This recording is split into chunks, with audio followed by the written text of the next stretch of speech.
welcome to this week's Timeout Tuesday. I think what we're going to do is we're going to continue on just a little bit more with the plate dissipation. The only reason being is, the reason I even did it last week on the plate dissipation is because I got an amplifier. It's a Fender Amplifier that I had done some work on a few years back, and it's coming back in for a little bit better look, and we're going to try to see, it's like drifting a little bit, so we're going to try to figure out what's going on with that.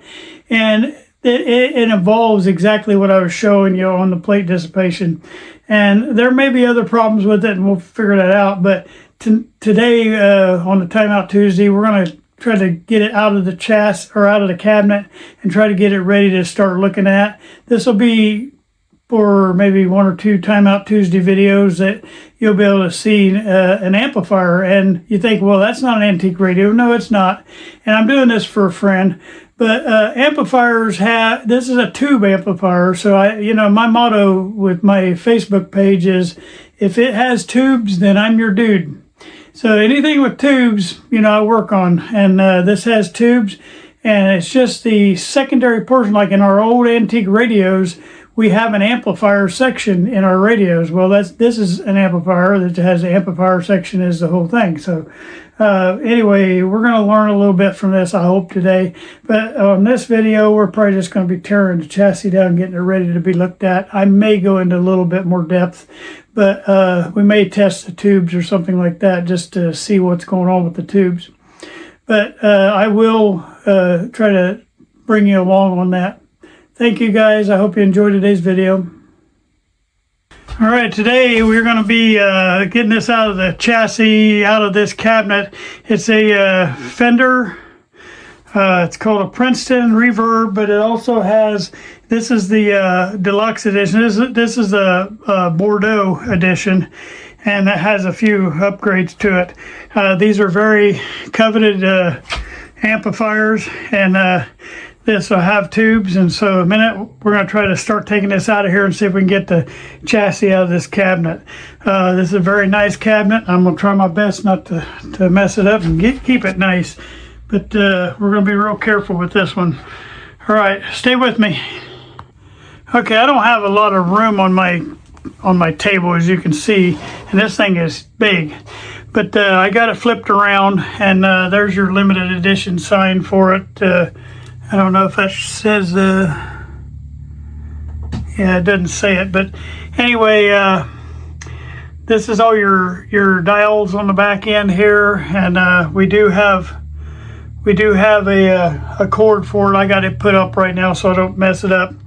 We're going to be taking this panel off, and then eventually when we drop this thing down, there's 4 screws up here on top that hold the chassis upside down on there. You'll get to see it here as soon as I get this back off. So I can't hold my phone in my holder because it's the thing's too big and it's in the way of the holder. So I'm going to try to hold this each time and just stop and talk about it for a minute. Okay, I've got the back loosened up. We're going to try to slowly pull it off and get it out of the way. It's got a shield right here that shields these output tubes right there on the outside there. And that thing stays with the back of the cabinet. Now this cabinet's going to go back in my closet so it don't get damaged while we're working on this thing, because I don't have to pay for one of these. All right, now the next thing is we got to figure out how to detach the speaker. And it looks like that process is real simple because I can just unplug it, and that's my kind of fun right there. That was too easy. All right, I think our next thing is to try to get these screws out of the top of this. All right, I've got those screws loosened up on either side. Now I'm going to unplug these the reverb input and output. That goes down to this box down here. So let me get that undone. As you can see, you have to just slowly work it back off here. I was trying not to damage that grill cloth, getting that off of there. So now I'm going to try to pull a little harder back there.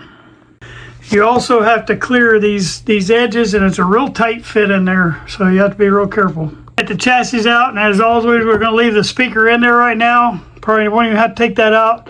When we get ready to test this thing, we'll use our own speaker for that, for the testing. So, and here is the piece we've been after.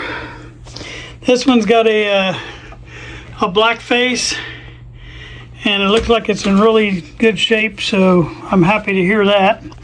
I'll be honest with you, it's been so long ago since I looked at this.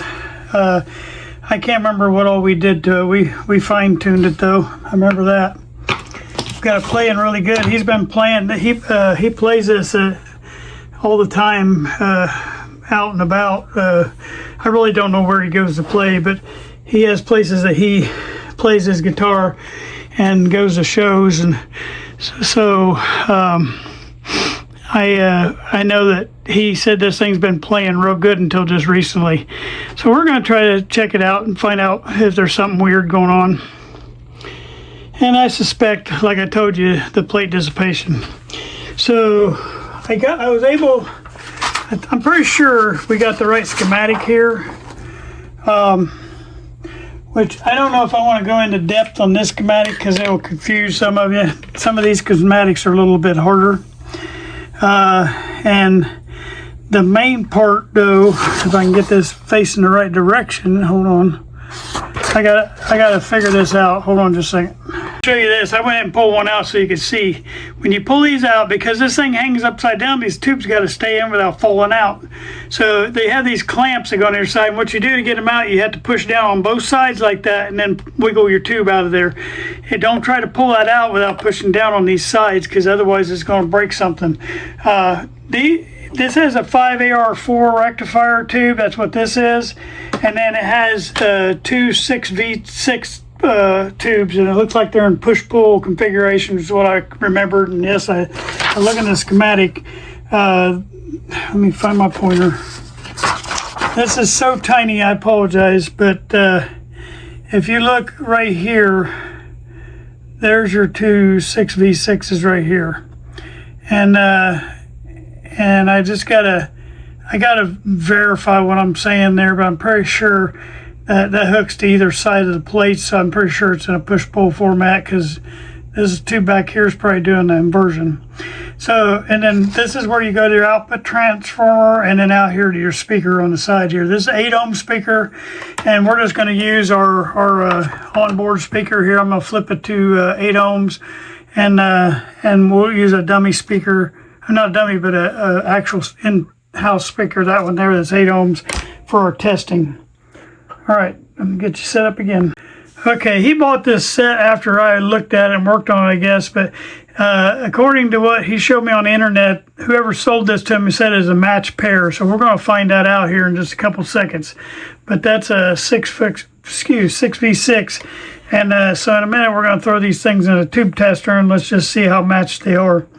And if they are, then, you know, we got maybe a biasing issue or some other problem.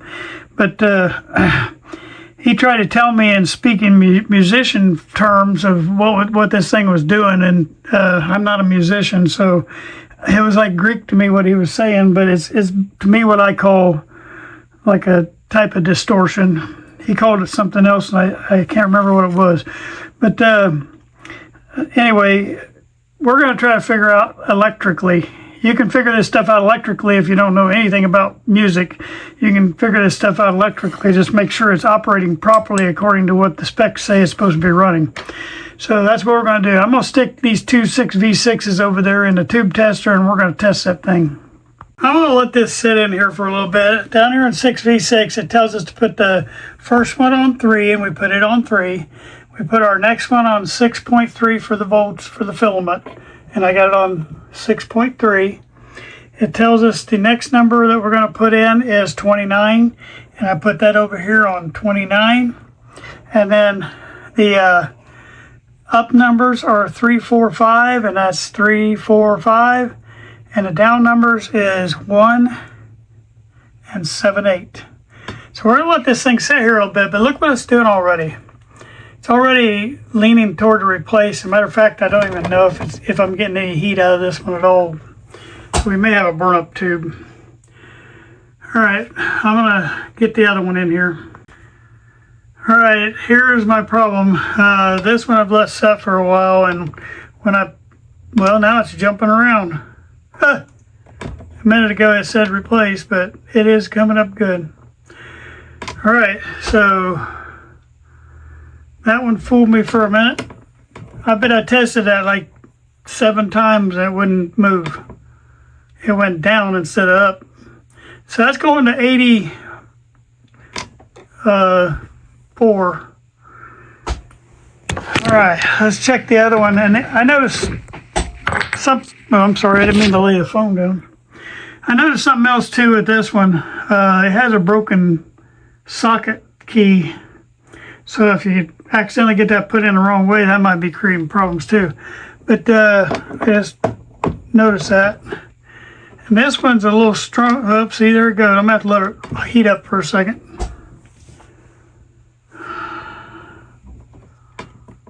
Okay, this one, well, now it's going right up.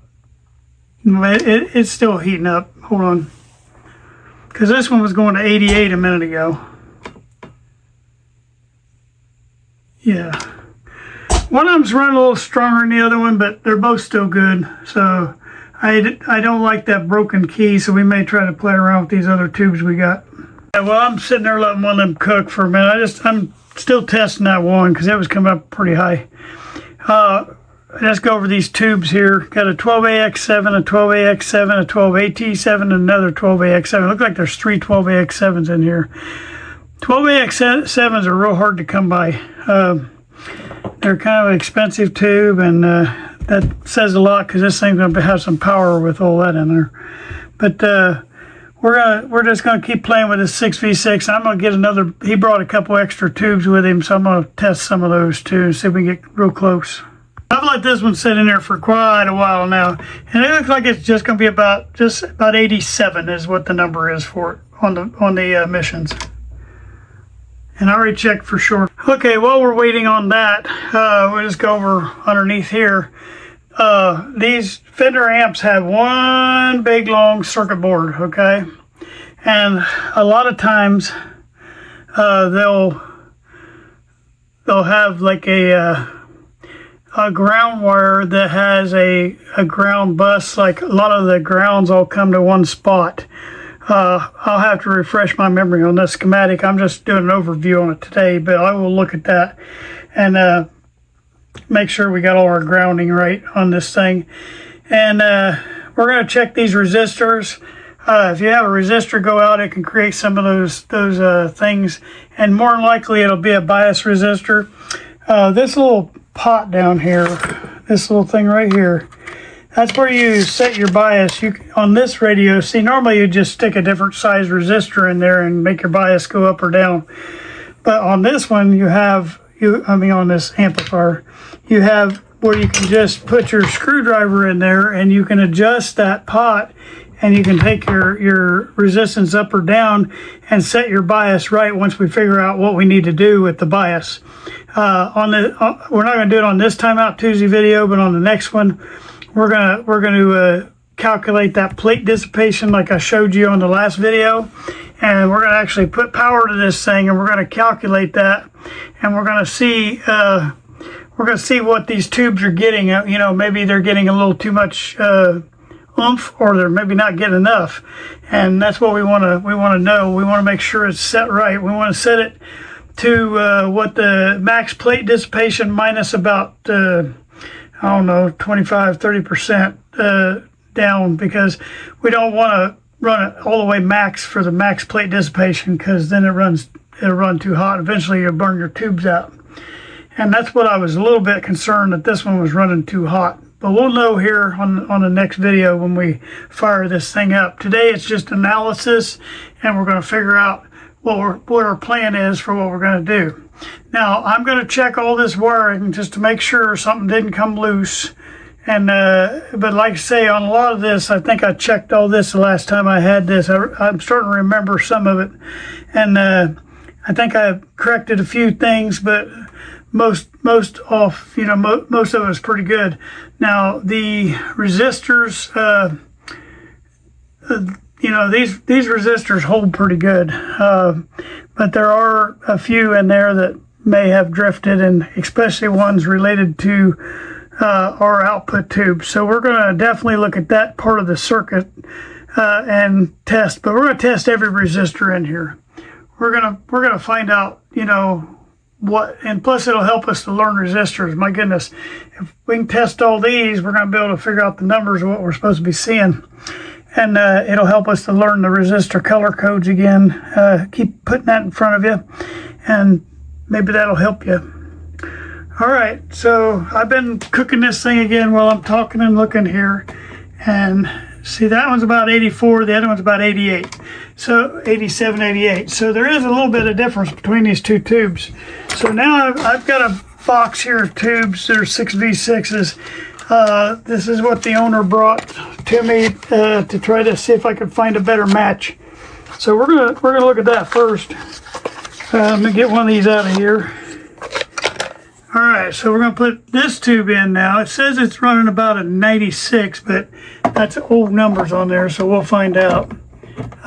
We'll let that one get hot for a little bit. All right, I think I'm going to put you back in the holder now, and what we'll do is we'll just start testing some of these resistance on the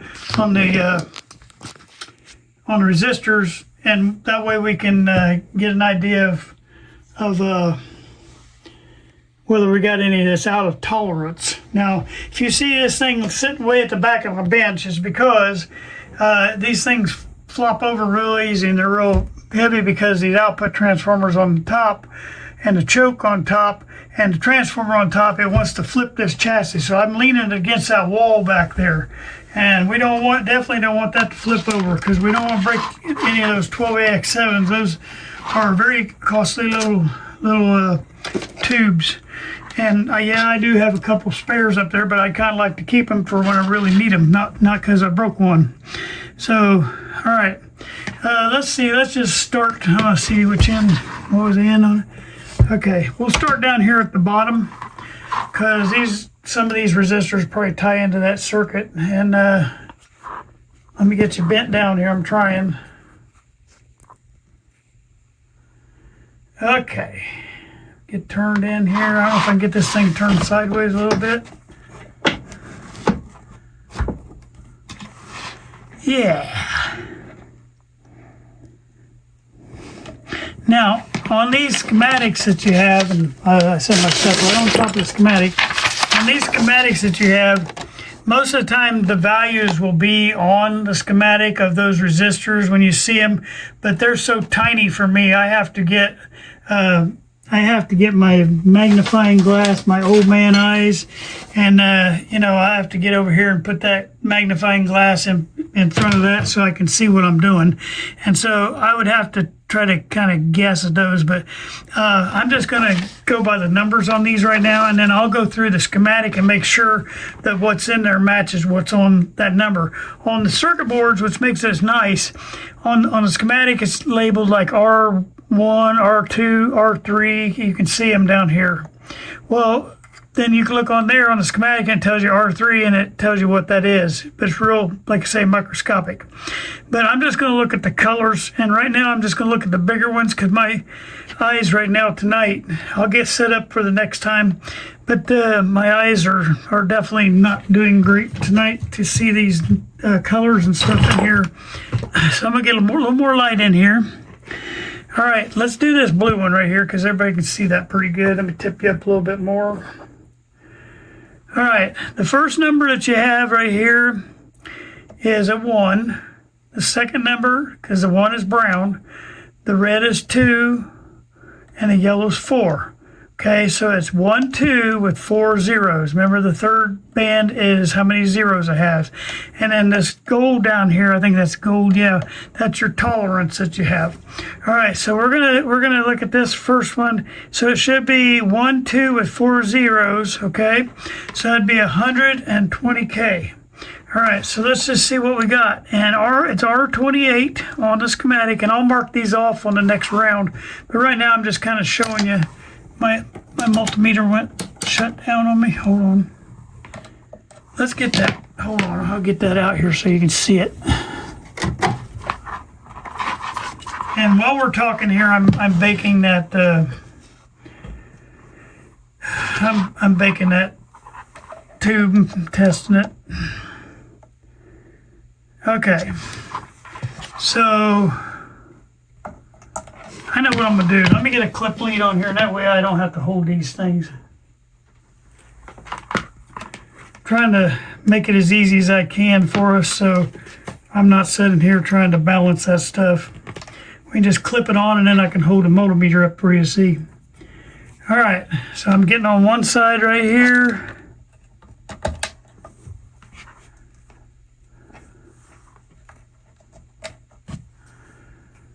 All right.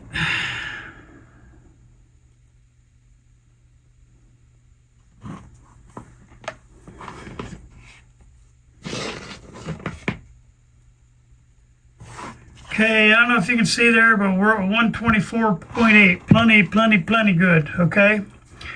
All right, and I had to let that thing sit there and relax for a minute. I'm gonna push the button over here on this tube and see what number we got. Okay, see, now that's a good match for 84. That tube I just put in, it's a nice 84. And so we're gonna definitely keep him over here with the 84. And I'm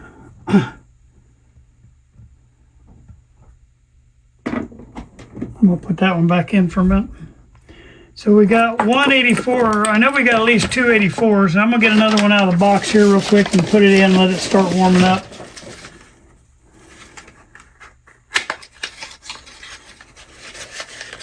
Yeah, these 6v6s aren't getting cheaper anymore either. They're very costly, and yeah. Okay, I think this is a 6v6.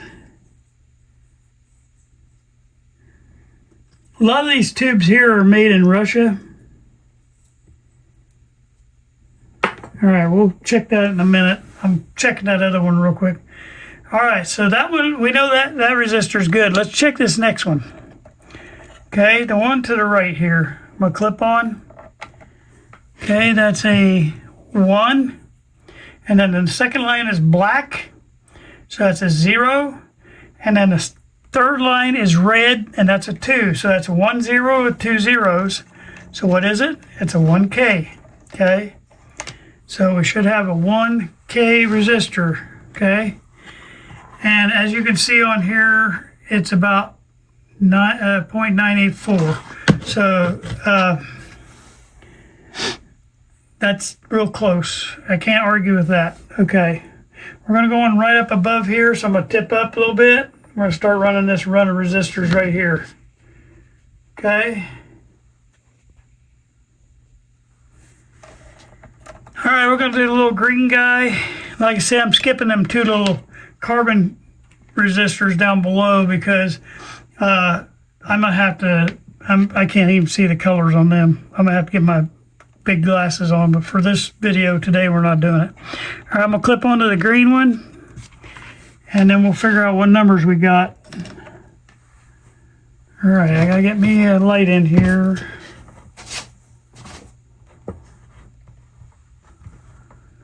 Okay, first number that you got is a yellow.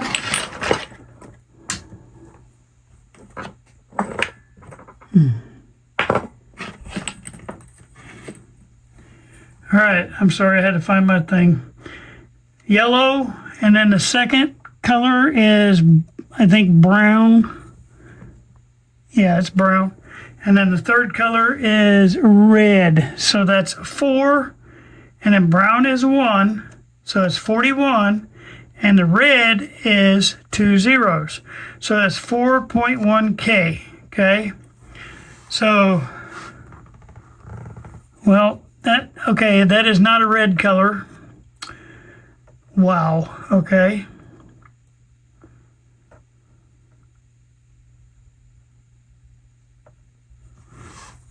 I'm having trouble with my eyesight. I just can't see those colors right. Okay, sorry. I'm going to start over on that one. I got my magnifier here if you wonder. It's a yellow, violet. So that'd be 47. And then it has a brown, so that's 1 0, so that's 470 is what it is. 470. and we're at 468.7, so we're good on that one. I'm sorry guys, my eyes are not good, and so. All right, the next one I can see fairly well, so I'm gonna go ahead and do it, one of them little ones. It is brown, green, and red. So brown is 1, green is 5, and red is 2. So it's 1.5 with 2 zeros, so it's 1.5K. And if you look on here, it's 1.478, so just shy of 1.5. Very good. And I'm not going to bore you. We're going to finish this one little run, but I'm not going to bore you with all these because that's what you got to do is you got to go through here because I want to find out anything out of tolerance. And that way, if it's something out of tolerance, it might be what's giving him that sound that's bugging him. So I just wanted to make sure that that wasn't our problem. It's kind of leaning already. I mean, from what we're seeing so far, that more than likely it's probably has something to do with the biasing of them 2.6v6 tubes now that I'm kind of looking at it. All right, something I want to point out to you, and a lot of you guys know this, or a lot of you don't. You saw me skip that little black thing right there, and I skipped that little black thing right there. Well, I'm getting ready to. And I'm going to skip that little black thing right there, and that little black thing right there. So if you don't know what those are diodes, and basically, a good description of a diode is just a one-way valve. It only allows electricity to go one way, one direction. And remember when we were talking about on our schematic series, when we turned one of those tubes into a diode by eliminating one of the pins on it, we had two components on it by doing that. And with only 2 components, that's a diode, and it makes it a one-way valve. Well, that's what these guys are too, and there are diode checkers. I usually don't check those because most of the time they're pretty good. But now if we were having major power problems with this thing, I would probably replace most of them. But on this particular thing, that's not our problem. That part's going pretty good. Now we will test our voltages on our tubes before we quit on this thing.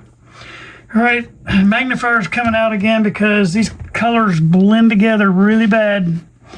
All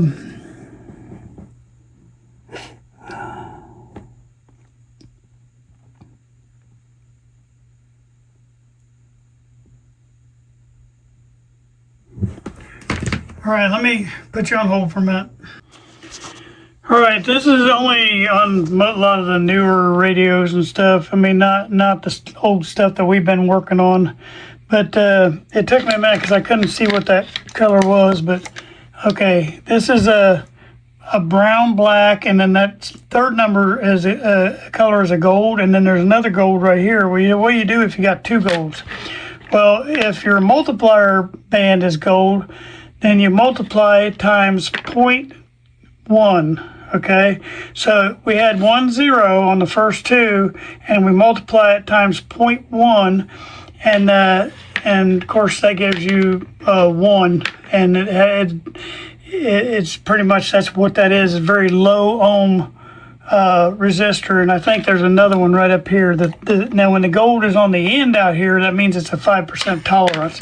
But the gold in here, you multiply it times 1, and if it's easier for you, you can also divide it by 10, and it'll give you the same number.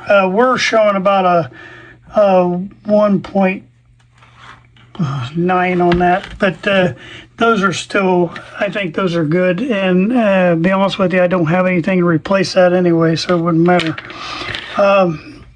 And as low ohms as that is, I don't think that's going to make a big difference. All right, I'm going to go check that other one real quick.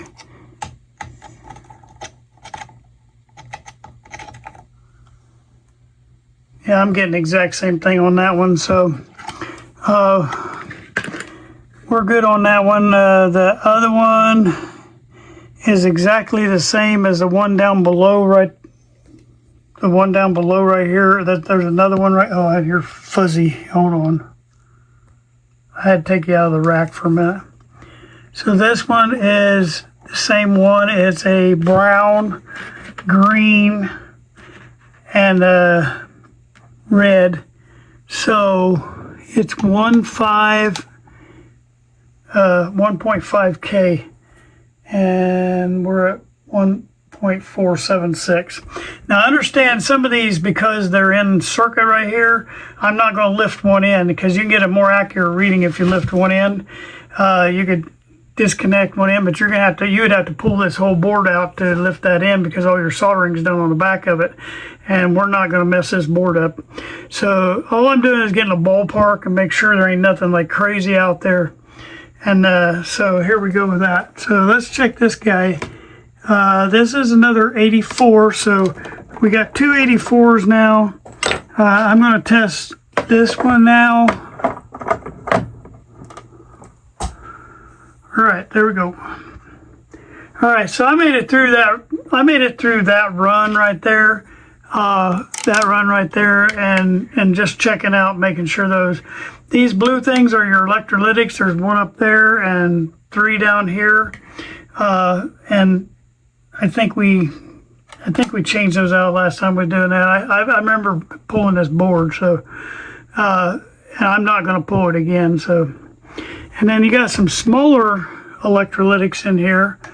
That's an electrolytic. These are polarized caps. Okay, they have a positive and a negative. You see the arrow going. So that's electrolytic. That's electrolytic. That's electrolytic. That's electrolytic. That little guy right there is an electrolytic. And these are lower voltage, because up here these are 500 volts on those.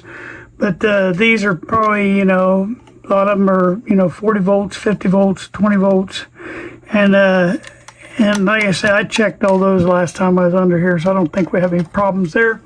I think our problem is definitely in the output stage on this radio. And we'll know it once we...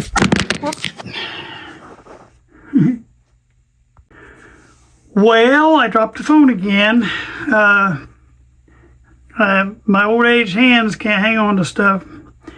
All right, now how do you test something like this? That was another thing, because I'm just trying to get all the preliminary stuff out of the way so we can be ready to start the testing phase of this. And I am looking for my test pieces and I can't find it. Hold on. Like I said, before we fire this up, I will have all the rest of these resistors and stuff checked. I'm going to check all the wiring. But this is what you have. This is like the same kind of plug that they plug in for their input going into this amplifier. And what I'm going to do is I'm going to plug that in, and then I'm just going to use my signal generator, and I'm going to put one lead here and one lead here. One of these is a ground and the other is our input. And that's how we're going to send a signal through. We're not going to be playing guitar on it. We're going to send this tone through.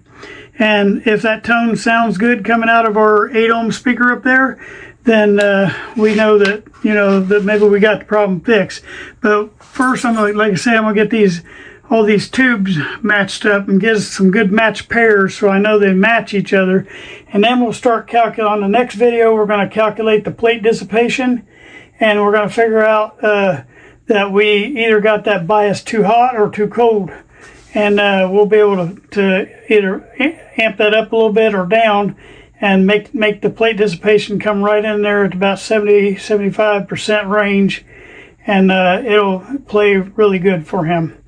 Now, if for some reason that's not the problem, then what we're going to do is we're going to work our way back. If we know that all this is working good out here on the amplifier section, then we're going to start working our way back this way. And how we're going to do that is going to hook our signal tracer, and our signal tracer is going to tell us as we tap into different spots. We're going to be able to tell, okay, we got a good sound right here and good sound right here. And all at once my sound goes away right in here and it starts sounding bad. Then we know we got a problem back in here somewhere. I don't suspect that on this amplifier. I keep wanting to say radio, but it's an amplifier. But we are going to try to figure that out. So I thank you guys for watching today. I know this is going to be a little bit short. And if I think of something, I do have one more thing. Hold on. I wanted to share with you my new purchase I just made out on eBay. I need a little portable signal tracer to be able to go out and work on radios. Like if I went to your house and wanted to test your radio, I don't have anything portable, and this is real tiny. I mean, you can see the size of my hand right here. It's small. You can pack it in your box, you know, and you can take it wherever you want. But what this does is it helps you to find your sound throughout the radio. You can follow the audio path and you'll hear it through that speaker right there. And there's different ways to set it up. I'll show you that. But first what we got to do, and I'm gonna start on, as soon as we get done with this amp, I'm gonna start on this Timeout Tuesday video. We're gonna take this thing apart and we're gonna do a restoration. Not a major restoration. We're gonna get an electrical restoration, just make it work good. And this old thing, I believe these have, I think it's called the IT12. This is the Heathkit brand. I think that's what it's called, IT12. But these are very desirable. Yeah, it is right there, IT12.